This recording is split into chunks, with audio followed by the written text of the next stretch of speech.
saya menilik Detik Jabar katanya posisi persneling pada truk tronton yang jadi penyebab utama ya Pak ya? Oke, Kalau baik. kondisi supir truknya Pak, apakah sampai saat ini masih dilakukan perawatan atau sudah bisa dimintai keterangan begitu Pak? Atau jadi truk itu kan disebut adalah kendaraan yang overdimension atau overloading kan. Apakah pemilik kendaraan atau perusahaan juga akan diperiksa, Pak?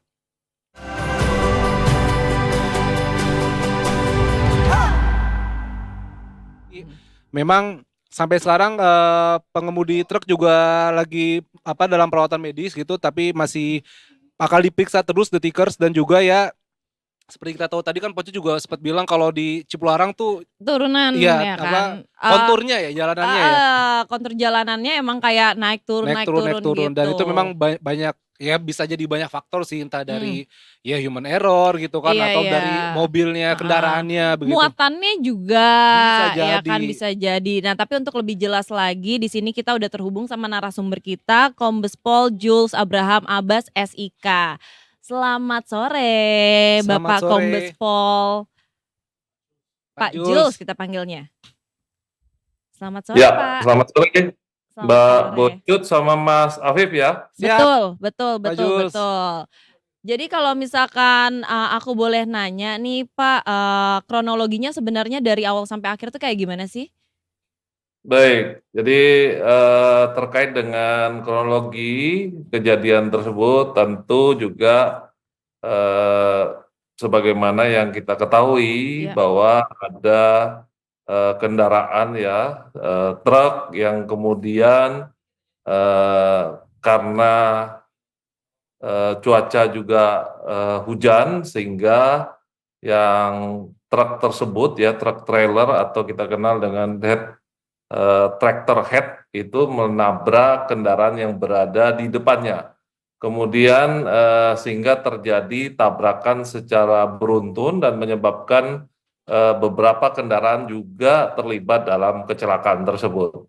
Nah, namun penyebab pasti dari kecelakaan ini tentu akan menjadi fokus kita dalam mengungkap penyebab pasti dari kecelakaan lalu lintas yang terjadi di Tol Cipularang khususnya atau tepatnya kilometer 92B. Artinya dari arah Bandung menuju Jakarta. Begitu Mbak Bocot dan Mas Afif. Oke, baik. Berarti kan ini udah dilakukan olah TKP berarti ya? Benar, benar. Jadi tadi pagi eh, telah dilakukan olah TKP dengan menggunakan metode TAA ya, Traffic Accident Analysis. Aha. Tentu ini juga dalam rangka mengungkap penyebab pasti dari kecelakaan tersebut. Metode ini kita gunakan tentu untuk melakukan pengambilan gambar Mhm. dengan menggunakan laser 3D scanner. Jadi kita Oke. merekayasa kembali kemungkinan penyebab kecelakaan tersebut. Jadi mengulang, merekayasa, merekonstruksi kembali dari kecelakaan itu seperti apa. Ini tentu dengan menggunakan peralatan sehingga kita dapat mengungkap penyebab kecelakaan ini secara scientific crime investigation. Ya, Oh dan gitu. berdasarkan pemeriksaan sementara Pak Jules ini kan bisa saya menilik Detik Jabar katanya posisi persneling pada truk tronton yang jadi penyebab utama ya Pak ya? Ya, jadi gini Mas Hafib, kalau terkait penyebab pasti apakah karena faktor dari kendaraan tersebut ataupun faktor dari pengemudi atau pengendara ya, sejauh ini tentu dengan menggunakan metode TAA tadi kita melakukan beberapa analisa ya, analisa yang dilakukan itu diantaranya tentu meliputi keseluruhan. Jadi baik faktor kendaraannya, kemudian ada faktor pengemudinya, lalu ada faktor cuaca juga. Tentu karena ini juga kita ketahui bahwa cuaca juga dapat menjadi faktor yang berakibat kecelakaan Ya. karena adanya jarak pandang pengemudi pada saat itu ini juga kita kaji, kita cermati, kita analisa, ya, apakah jarak pandang pengemudi akan mengakibatkan karena cuaca hujan sehingga jarak pandangnya cukup pendek, ini juga berpotensi menimbulkan kecelakaan. Kemudian faktor yang keempat juga adalah faktor jalan. Ini juga menjadi faktor-faktor yang terus kita cermati dan kita lakukan analisa, tentu dengan menggunakan diantaranya dalam metode TAA untuk mendukung dari proses penyelidikan dan penyidikan kecelakaan lalu lintas di kilometer 92 kemarin. Oke. Nah, kembali lagi ke, olah TKP nih, berapa lama analisa olah TKP ini bisa diketahui, Pak? Ya, jadi kalau terkait berapa lama hasil analisa ya dari olah TKP. Nah, hal ini tentu juga tergantung dari beberapa kemungkinan apakah penyidik juga dapat sesegera mungkin ya memeriksa korban, memeriksa pengemudi-pengemudi lainnya ataupun saksi mata yang ada. Ya, ini menjadi suatu rangkaian dari proses pembuktian dari penyelidikan maupun penyidikan kecelakaan lalu lintas. Kita juga memerlukan alat bukti yang cukup, ya, seperti barangkali rekaman CCTV yang ada di sepanjang jalan tol, Mbak Bocut ya, dengan Mas Hafif, ataupun mungkin ada rekaman dashcam. Ini juga berguna bagi mengungkap dalam penyidik, khususnya saat ini penyidik Satlantas Polres Purwakarta yang telah bekerja sama, berkoordinasi dengan Ditlantas Polda Jawa Barat yang langsung menurunkan tim juga dan petugas kepolisian dari Korlantas Polri.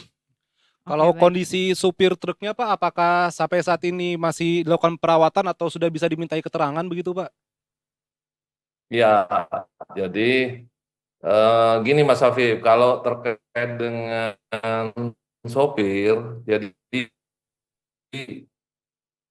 pada saat setelah jam 3.15 ya atau 15.15 sore hari, ya kita mengetahui ada kecelakaan yang mengakibatkan 17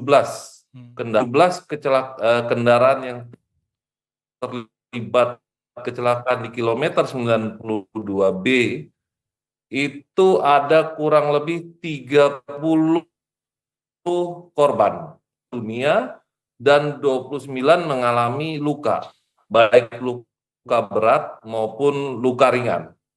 Nah, untuk trailer atau tractor head kita kenal ini termasuk salah satu yang mengalami luka, ya, sehingga keseluruhannya ini korban baik yang meninggal maupun yang mengalami sakit dirawat setelah kejadian ataupun dievakuasi ke Rumah Sakit Abdul Rojak, Purwakarta. Nah, terkait dengan kondisi dari pengemudi truk sendiri, jadi dari hasil koordinasi Kapolres Purwakarta, AKBP Lili, dengan pihak rumah sakit, dalam hal ini tim dokter yang menangani perawatan pasien ataupun korban-korban kecelakaan. Untuk pengemudi sendiri, sampai dengan sekitar jam 12 siang hari ini, itu masih dilakukan observasi dan penanganan oleh tim dokter yang ada di Rumah Sakit Abdul Rojak.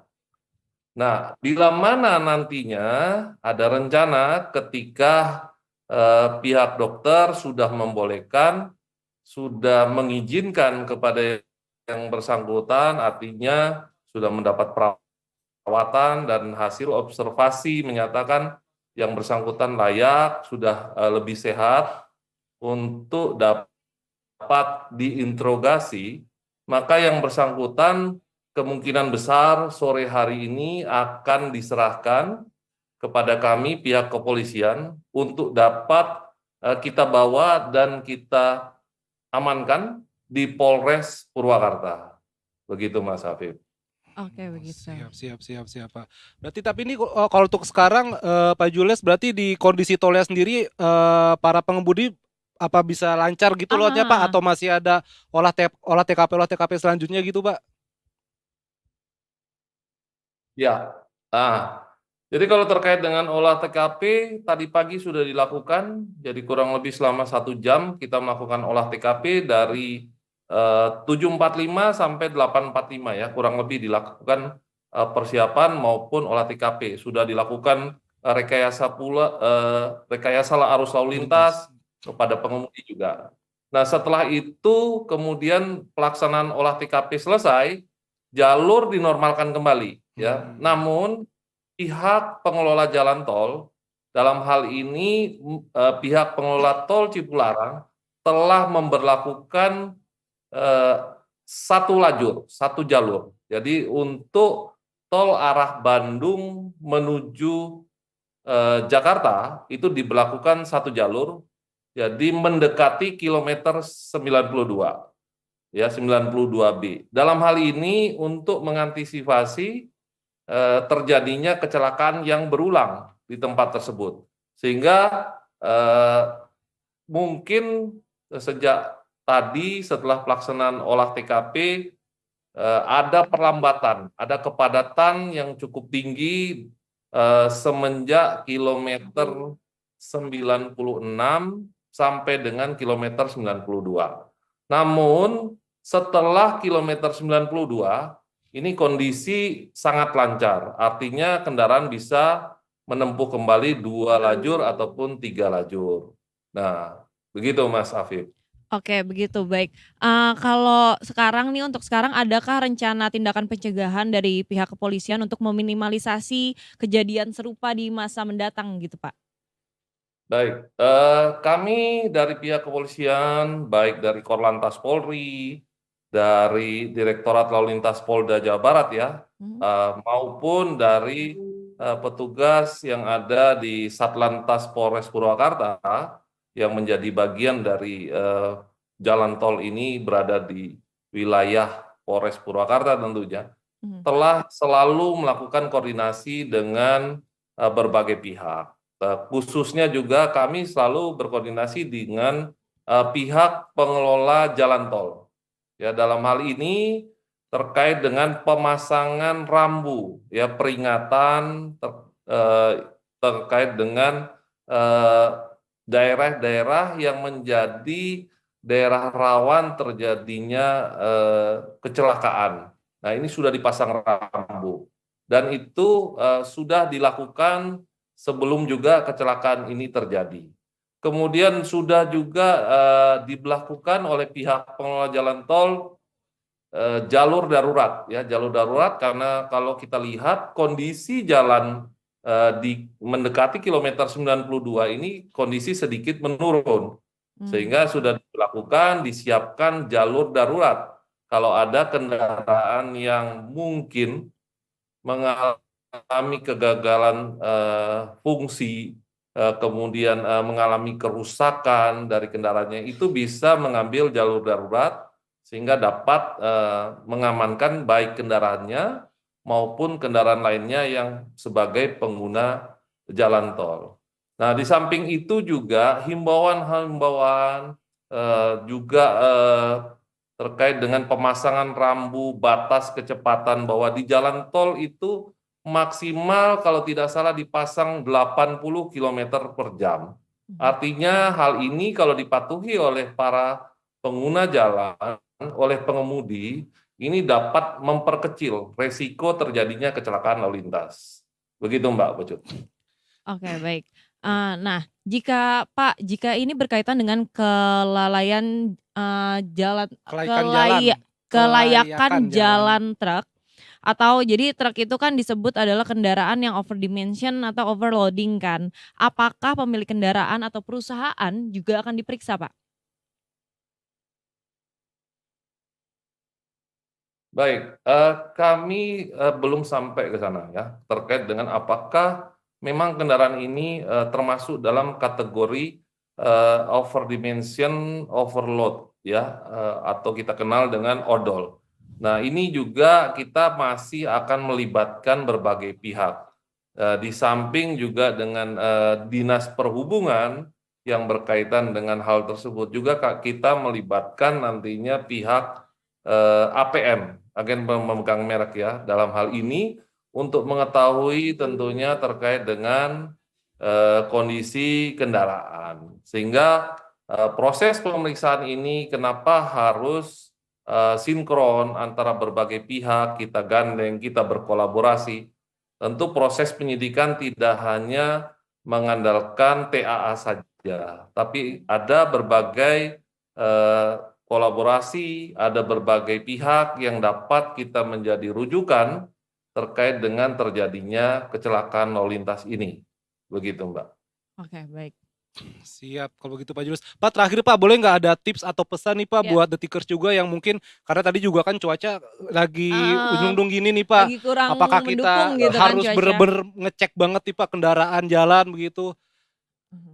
Baik, jadi himbauan dari saya tentunya kepada pengguna jalan, khususnya pengguna jalan tol ya. Mari kita sama-sama mematuhi aturan rambu-rambu lalu lintas yang sudah terpasang, karena saat ini juga khusus di wilayah Polda Jawa Barat, di Provinsi Jawa Barat sendiri, kita ketahui mengalami curah hujan yang cukup tinggi. Sehingga curah hujan yang cukup tinggi ini dapat juga menghalangi jarak pandang dari pengemudi dan juga dapat mengakibatkan banyak genangan air ya. Ini juga harus dihindari. Sehingga kami berharap para pengemudi khususnya pengguna jalan tol untuk memperhatikan batas kecepatan yang ada dan berhati-hati pada saat melewati genangan-genangan air.